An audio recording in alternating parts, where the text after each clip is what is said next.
नमस्कार।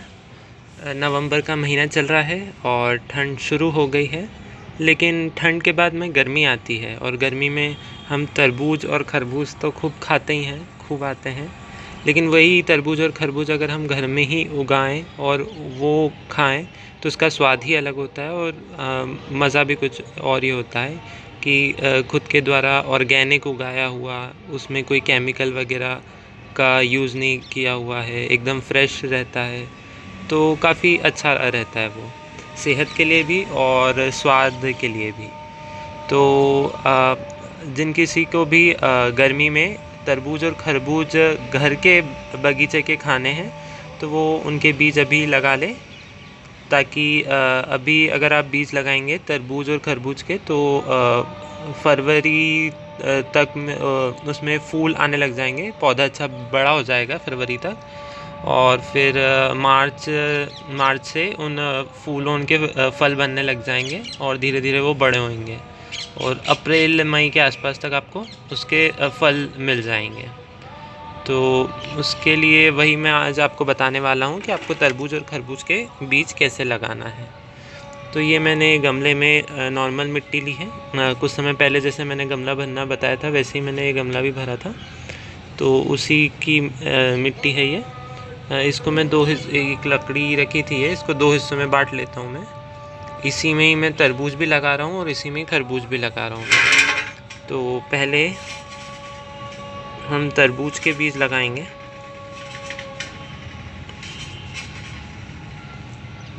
ये देखिए, ये तरबूज के बीज हैं। अगर आपने पिछले बार के सीज़न के आए हुए तरबूज से बीज नहीं रखे थे तो कोई बात नहीं, अब जब तरबूज आएंगे तब आप याद से रख लीजिएगा थोड़े से बीज। उनको बीज तरबूज से निकाल कर उनको पानी में अच्छी तरह से धो लेना है, हाथ से रगड़ रगड़ के, क्योंकि उसमें थोड़ा बहुत जो तरबूज का रस वगैरह लगा रहता है वो निकल जाएगा, वरना फिर कीड़े वगैरह ख़राब कर देंगे बीज को। तो पानी में अच्छे से धो के कोई एयर टाइट थैली में या डब्बे में रख दीजिए, और फिर जब सीज़न आएगा, नवंबर का महीना आएगा करेगा, तो तब आप वापस से लगा सकते हैं। तो इनके बीज को लगाने के लिए बस इसी तरह आपको थोड़ा सा मिट्टी के नीचे इन्हें दबा देना है, तो ये निकल आएंगे। बस इसी तरह सारे बीजों को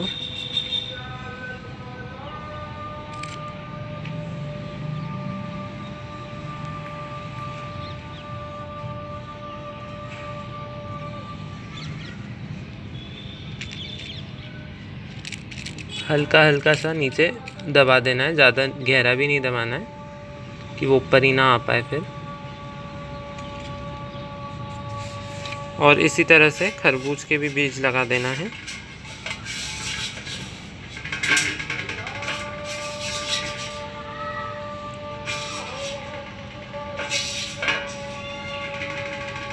ये खरबूज के बीज हैं, इन्हें भी आप जिस तरह से आपने तरबूज के बीज रखे हैं उसी रखना बताया मैंने, उसी तरह से खरबूज के भी बीज रखना है आपको। पानी में अच्छे से घिस के धो लेना है इनको, और फिर इन्हें कोई भी एयर टाइट थैली में या डब्बे में रख लें और नवंबर के महीने के अराउंड में यूज़ करें इसे। इसको भी इसी तरह लगाना है। हालांकि इसके छिलकों को मैंने कंपोस्ट बनाया था, तो उसमें थोड़े बहुत बीज भी चले गए थे, तो इसके कारण जो वो कंपोस्ट फिर मैंने मेरे पौधों को दी, तो उनमें कोई गमलों में इनके पौधे ऑलरेडी उग आए हैं, तो मैं वो भी दिखाऊंगा आपको। इनके बीज हम खाद वगैरह में भी यूज़ कर सकते हैं, अच्छे रहते हैं, इनमें काफ़ी सारे न्यूट्रिएंट्स रहते हैं, फॉस्फर, पोटेशियम वगैरह, तो हम इन्हें यूज़ कर सकते हैं। तो इस प्रकार इनको भी लगा देना है, ईज़िली उग जाएंगे। इनके मेल और फीमेल अलग अलग फूल आते हैं, एक ही फूल में दोनों का काम नहीं होता है। जैसे दूसरी हरी सब्जियां रहती है, जैसे करेला वगैरह रहते हैं, सेम वैसे ही पौधा रहता है, तो कंफ्यूज नहीं होना है। उनके जैसी पत्तियां भी उनके जैसी रहती हैं, फूल भी उनके जैसे ही रहते हैं। और मेल और फीमेल अलग अलग आते हैं। तो जब भी फूल आए तो आप हैंड पॉलिनेशन के थ्रू भी कर दें। नेचुरल तो होता ही है, बट हैंड पॉलिनेशन भी इनमें फिर कर देते हैं तो अच्छा रहता है, वरना फिर वो हमारे फूल वेस्ट भी हो जाते हैं बहुत सी बार, क्योंकि पॉलिनेट हो नहीं पाते वो, इसके कारण फिर उग नहीं पाते हैं, वो हमारे फल नहीं बन पाते। फिर इनमें पानी दे देना है धीरे धीरे।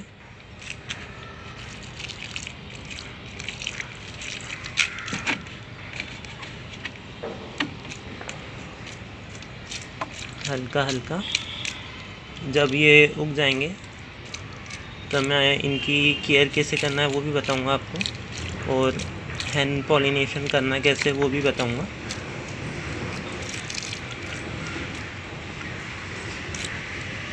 तो गर्मी के लिए इस तरह से आप आपके फलों की तैयारी कर लीजिए। इस प्रकार से हल्का पानी दे देना है। कुछ बीज बाहर निकल आए तो इनको हाथ से दबा दीजिए आप वापस से।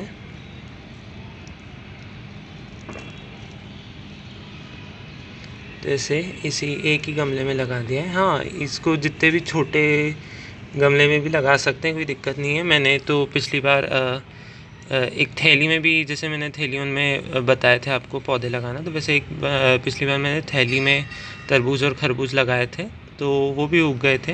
हाँ, इनका साइज़ थोड़ा घर में छोटा बनता है बहुत सी बार, सीज़न के हिसाब से भी रहता है। अभी मेरा बारिश में खरबूजा तैयार हुआ था, तो सीज़न छोटा था, साइज़ छोटा था उसका, बट टेस्ट में बिल्कुल भी कमी नहीं आती है। टेस्ट काफ़ी मीठे रहते हैं दोनों ही जो घर में उगते हैं, और काफ़ी हेल्दी भी दिखते हैं। उनमें कोई कीड़े वगैरह भी नहीं रहते, ना केमिकल रहता है। टेस्ट में बिल्कुल कुछ भी कमी नहीं आती, बिल्कुल अच्छे लगते हैं वो। तो छोटे साइज़ के भी अगर आते हैं तो ज़्यादा पौधे लगा के हम ज़्यादा यूज़ कर सकते हैं। छोटे छोटे काफ़ी सारे यूज़ कर सकते हैं, बड़े की बजाय छोटे छोटे काफ़ी सारे यूज़ कर सकते हैं। तो मैं आपको पौधे दिखा देता हूँ जो खरबूजे के निकल आए मेरे यहाँ। ये देखिए, ये गुड़हल का पौधा है। इसमें मैंने मेरी घर की बनाई कंपोस्ट डाली थी, तो उसमें बीज भी आ गए थे। तो ये देखिए, ये खरबूज के जो ये पौधे हैं दो, ये खरबूज के हैं, तो ये निकल आए हैं। ऐसे ही और में भी निकल आए हैं। ये देखिए, ये मेरा गिलोय के पौधे लगे हुए हैं, इसमें कटिंग भी लगाई है मैंने अभी। और इसमें ये जो है, ये इधर अलग से छोटा सा ये पौधा दिख रहा है जो ये वाला, ये खरबूजे का है। तो ऐसे ये उग आते हैं, तो इजीली उग जाएगा, काफ़ी दिक्कत नहीं देता है ये। तो आपको भी अगर गर्मी में घर के उगाए हुए फल खाने हैं तो अभी से इनके बीज लगा लें, ताकि गर्मी आते आते इनके फल आना शुरू हो जाए, और फिर आपको गर्मी में अपने घर के बने हुए फल खाने को मिले। तो अगर आपको ये वीडियो अच्छा लगा हो तो प्लीज़ लाइक और शेयर करें, और हमारे इस चैनल को सब्सक्राइब करें। Thank you.